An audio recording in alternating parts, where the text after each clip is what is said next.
After the Civil War, over 15 million bison grazed the western plains. They had been used by the Native Americans for generations on generations, which created a strong dependence on the species for native culture and livelihood. Every single part of the bison was used for various purposes by the Native Americans, such as food, fuel, clothing, and tools. The buffalo population began to see a serious decline when the construction of the Transcontinental Railroad began. Settlers had already been killing them for food and their hides or just hunting them as game. But those who built the railroad saw them as a barrier that needed to be cleared in order to establish their claims to the new land. One of these hunters was Buffalo Bill Cody, a skilled gunman and something of an American legend in the Wild West. He emerged during this time because of his aptitude as a shot. His count of killed animals rose to be over 4,000 animals in just 2 years. The mass hunting of bison commenced when settlers became more prevalent for many reasons. The leather made from their hides and their fur were valuable resources in the East. The animals also lost their habitats when their open, grassy plains began to evolve into farmland and ranches. Some small local settler governments even had policies established when conflict with the tribes of the plains to kill off the creatures because they were the central food source of the Native Americans. And by 1885, fewer than 1,000 bison were left. That's a 99.9% decrease in a span of just 20 years. Mining, from dishpan to ore breaker. After the California Gold Rush of 1849 that originated in Sutter's Mill, California, new mineral deposits were discovered gradually throughout the West. This caused public interest in the West to rise dramatically, causing mass Western migrations from the Midwest and the East. Those that rushed to the West during this time were known as 49ers. Increasing amounts of silver and gold were later discovered in the Rockies in 1858 and 1859, prompting another wave of 59ers to migrate west.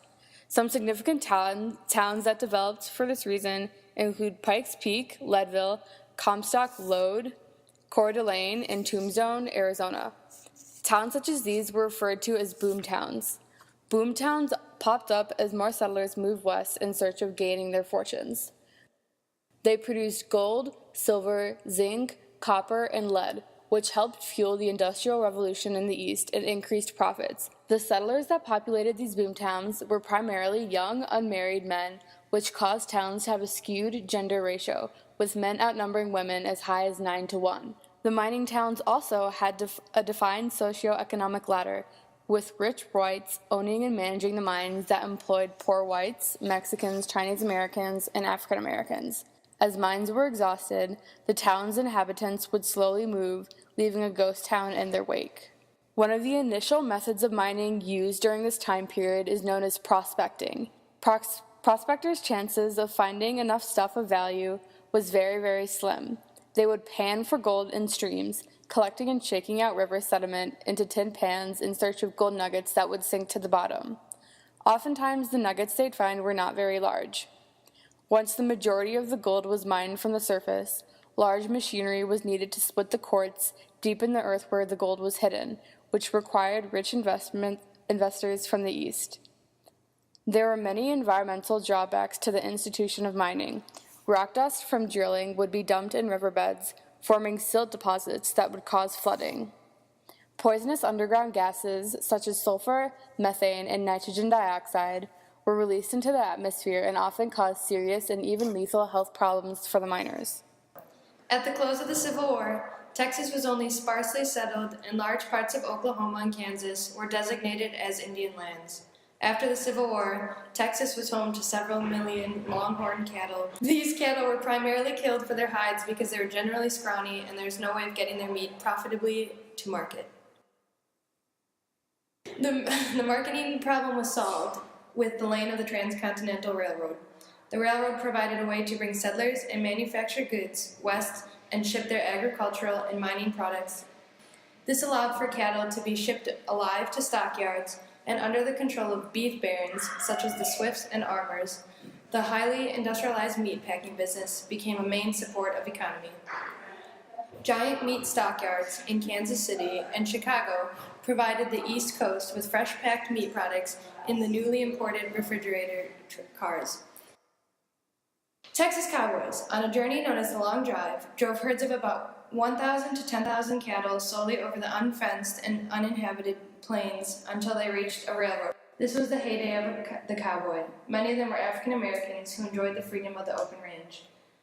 The cattle could graze on the free government grass. And some favorite terminal spots were in cow towns, such as Dodge City and Abilene, Kansas, Ogalla, Nebraska, and Cheyenne, Wyoming. Abilene was maintained by Marshal James B. Hickok, also known as Wild Bill, because he was a famous gunman who was fatally shot in the back during a poker match. Steer became the king in a cattle kingdom filled with grass. The long drive became profitable for those who could avoid Indians, stampedes, cattle fever, and other possible hazards.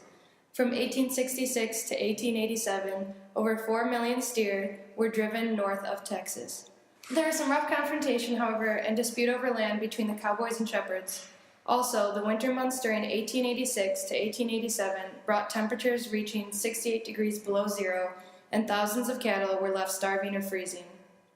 Some big cattle raising companies, such as Wyoming Stock Growers Association, emerged in the late 1800s in an attempt to avoid the perils of the long drive. These breeders learned to organize, fence their ranches, set aside winter feed, import blooded bulls, and produce meatier animals. The Homestead Act of 1862 positively affected Western farmers because it allowed a settler to acquire as much as 160 acres of land by living on it for 5 years, improving it, and paying a small fee of about $30. This act strayed from the past policy of selling land primarily for revenue. It encouraged people to fill the empty land with family farms, a considered mainstay of democracy. Western settlements would also create new markets for Eastern manufactured goods.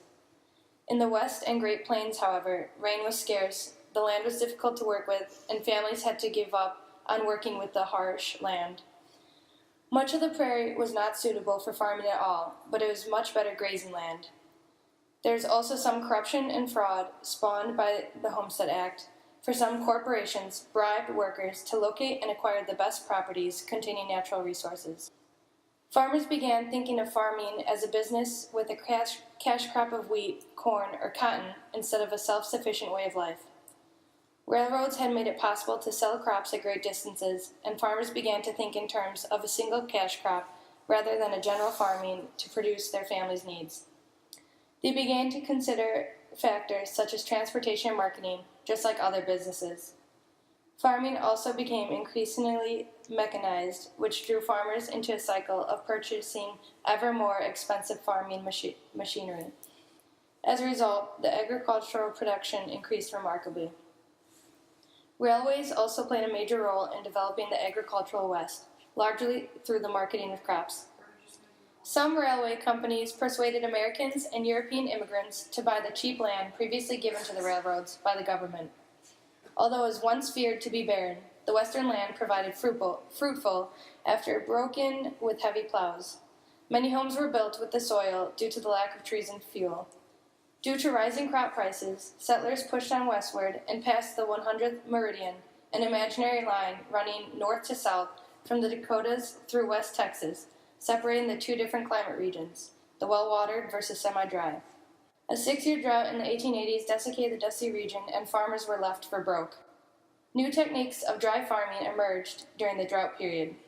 These methods were adapted to the western environment, but ultimately led to loose soil, contributing to the Dust Bowl later in history. Other adaptations, such as cold and drought-resistant wheat imported from Russia, were more successful. Eventually, irrigation products financed by the government led to over 45 million acres of irrigated land. Between 1870 and 1890, the Great West had experienced a large enough increase in migration that Congress allowed 6 new states, North Dakota, South Dakota, Montana, Washington, Idaho, and Wyoming, to join the Union.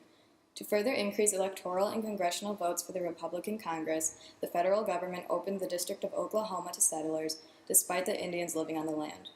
Before the land was officially opened for settlement, many settlers, known as Sooners, repeatedly tried to enter the territory, only to then be removed by the federal government.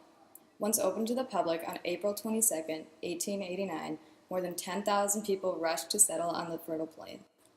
In 1890, the superintendent of the U.S. Census announced that because of rapid western settlement, the frontier line is no longer discernible, marking the closing of the frontier. This inspired Frederick Jackson Turner to write The Significance of the Frontier in American History in 1893 to be both an analysis of the past and a warning about America's future. He first presented his thesis to historians on July 12, 1893 at the World's Columbian Exposition, which was a fair to celebrate the 400th anniversary of Columbus's voyage. In his thesis, he argued the frontier had meant that every American generation returned to primitive conditions on a continually advancing frontier line. The once expanding frontier was an opportunity for those in search of freedom from society and its standards to escape and live independently. With the closing of the frontier, Turner developed his idea of the safety valve.